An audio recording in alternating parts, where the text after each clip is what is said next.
Probably one of my biggest mentors, Ben Braun. He's been hitting me over the head for a month now on just, hey, making sure you coach these guys a little differently than you have your other guys in the past, because we're so new and not inexperienced, but inexperienced in our situation. So I have to be a little bit more patient, but one of my themes with this group has been we have a chance to improve more than any team in the country because we are so new. And so that's really what we're trying to concentrate on. And that's really what happened in the game. We improved from the first half to the second half today. And we made enough plays to win the game. You know, one thing that you were concerned about was the lack of players available in the front court and managing Trey Williams' minutes. We played 37 minutes, and stamina and foul trouble didn't seem to be much of a problem for him. Was that part of the game plan eventually to change, or just say, hey, he's playing well, let him roll with it? We don't really have many options. I mean, you know, Monir's done a really good job of getting better, but he's not quite ready yet. Like, I thought Trey was gassed, but we didn't have any choice. You know, you just got to go with the best you have available. I thought Kevin was gassed. That's why I played Davis at the end. And really, when we play Davis at the 4 spot, we're like a high school team. So when those other guys get back, we're going to move him the other direction, which will help us. But, you know, we played good enough to win, and it's not really much different than I anticipated, really. Like, we're going to have our issues until we get another couple, 3-4 weeks, and, you know, we get all our guys back. And, you know, we made enough plays. I thought Leon Ayers and Primo made enough plays to really help us when it really mattered. You guys were really successful from 3-point range, shooting 40%. What did you think were some of the biggest keys to that? Better shooters. I mean, they went small, and they paid the price. You know, we scored a couple inside, and then they doubled, and then we made one. But, you know, Leon was a 39% 3-point shooter, and Easley's a good 3-point shooter. RJ Gunn's a really good 3-point shooter. Tyson, we got more guys this year, and we get them all back. But I think RJ's going to be a key guy for us because that gives us another big body that can shoot the ball from the perimeter. So they did some things tonight that nobody's done to us in 5 years, the way they played the ball screen. So we really haven't practiced that. And, you know, hardly anybody presses up like they did today. They took our role away, right? Because, especially when Primo was in the game, because they didn't think he'd shoot the 3 ball. And it worked well for him because we couldn't get downhill. And we haven't really practiced that much. Practiced everything else but that. Keith, defensively, how do you feel the ebbs and flows were managed tonight? We were okay. I wouldn't say we were great. I mean, we tried hard, and I thought we played better defense when it mattered. But a lot of that's personnel-based. I think when we get all our guys, and we can give those guys rest in the front court, now we become a little bit better.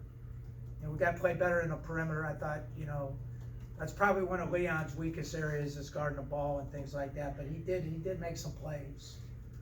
But we got to be better, in, you know, especially on the perimeter defensively. Right now, we're not capable of being great inside because we just don't have enough bodies.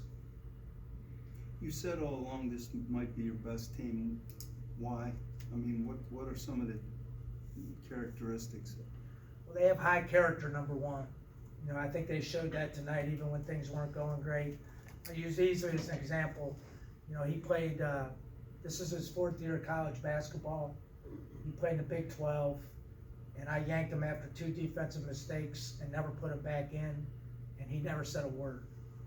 So, like, that wouldn't have happened last year. So, I think when we get those other guys healthy and we continue to understand what we're trying to accomplish, you know, we're playing 2 freshman point guards, you know, and then a bunch of new guys, I think eventually we'll start to play pretty good. I don't think we're very good right now, but we don't have to be very good right now. We just have to win. So every game gets a little bit harder, you know, Hofstra, then Weber, then Northeastern, and then boom, boom, boom, boom, boom. So, you know, we just got to survive and advance until we get everybody.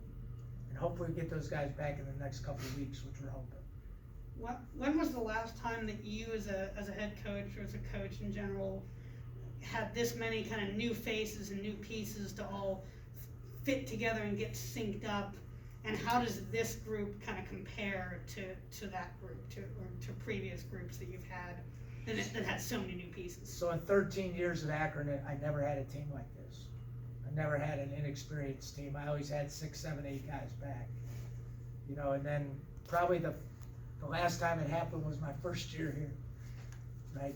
That's probably the closest thing, you know, to experiencing that. Maybe my first year at Savy, my first year at Central Michigan, my first year at Tiffin. I had a lot of guys at Ashland when I first got there. They weren't in my system, but they were a winning team. So that was an easy one. So this is a whole new deal for me. So I have to be a little bit different. But they're an easy group to work with. You know, like, it's refreshing. And before I continue, look, unbelievable job of getting students to the game. You know, and it was a dual effort. I thought, you know, Megan Jarling did a really good job of getting him here, but our guys did an unbelievable job too. Andy Barba, Rotroff, Toby Okani, they went out and kind of solicited those guys to come. They were on campus all week.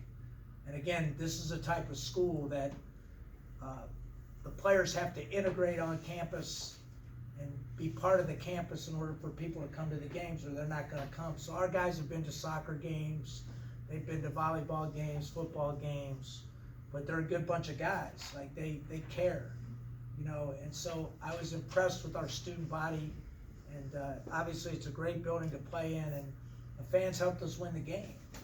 I mean, so, you know, that was a big deal. I noticed you went over and you kind of recognized the student section prior to the start of the game, and it's always refreshing to see a coach kind of go over there and recognize that, and that's a big part of the crowd and the atmosphere. How big was that, especially being in this new building? I know you played a couple of games in here last year, but you know, how big was it to kind of open the season in this new place, not just to get the win here? Well, Dave Harper built a really nice building. It's a high quality building, but it really means nothing if nobody comes to the game, right? Like, you know, so it's important. It's a huge factor. You know, you go to VCU, you go to Dayton, you go to St. Louis, like, those fans make a difference. You know, just to name a few, really. St. Bonaventure, you know, so like that made a big difference. And you know, guys play hard when people are at the game. You know, they're human beings as well, right? So I thought it was really good, and I think it's good for the students too. You know, like, that's why you go to college, right? We all went to college and support our university and our teams, and you know, it's more of a good college experience compared to the last 2 years when we had no college experience. So I think, you know, we have to continue to, you know, to really support those students, whether it's me buying them pizzas or food or whatever, or our athletic department buying them things, whatever, giving them t-shirts, whatever we have to do to get them to continue to come. Because I think it's one of the most important things that we have to do as a, you know, as a basketball staff and as a department. How about in terms of recruiting, just what kind of an impact do you feel like this new facility is going to have? Well, we haven't been able to take advantage of it yet, right? Because we haven't really been in it. You know, we sold the dream, but it's going to help us. And again, it's the same thing. Like, if nobody comes to the game, you can't bring any recruits, right? Like, it's a meaningless arena if you don't have people at the game. So let's not undersell the importance of how many people were at the game tonight. And we can do better than that, right? Like, but we have to earn it. Like, you think about it, like, you can't really blame the Duquesne fans for not coming. There hasn't been many winners over the years. Like, you know, the return on investment hasn't been great. So, like, you have to earn that support. But one thing I know about Pittsburgh people, they respect teams that play hard, that fight hard, that play together, that are good people. You know, because that's what the Pittsburghers are, right? They're just good old souls and hardworking individuals. So we have to be just like the city, really. How about, you know, one game is a small sample size. How much of what we saw tonight, or what of tonight, did we see that you think is going to be part of the identity or the makeup of this team going forward? Well, we're going to be in a lot of close games, just like we have been for our first 4 years. So are we going to be able to make the plays when it matters, both at the defensive and the offensive end? Um, You know, we got solid point play, you know, from Primo tonight.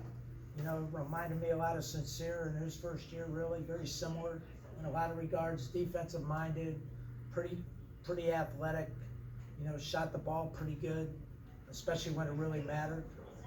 He's got some things he's got to work on. He's got to be a more consistent practice player.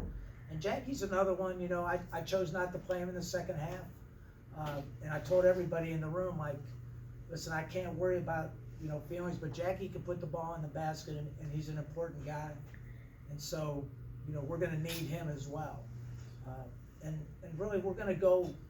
I think our front court's going to be fine once we get everybody. We're going to have to continue to develop that back court to really get what we want out of this. I think that's going to be key for us. That it?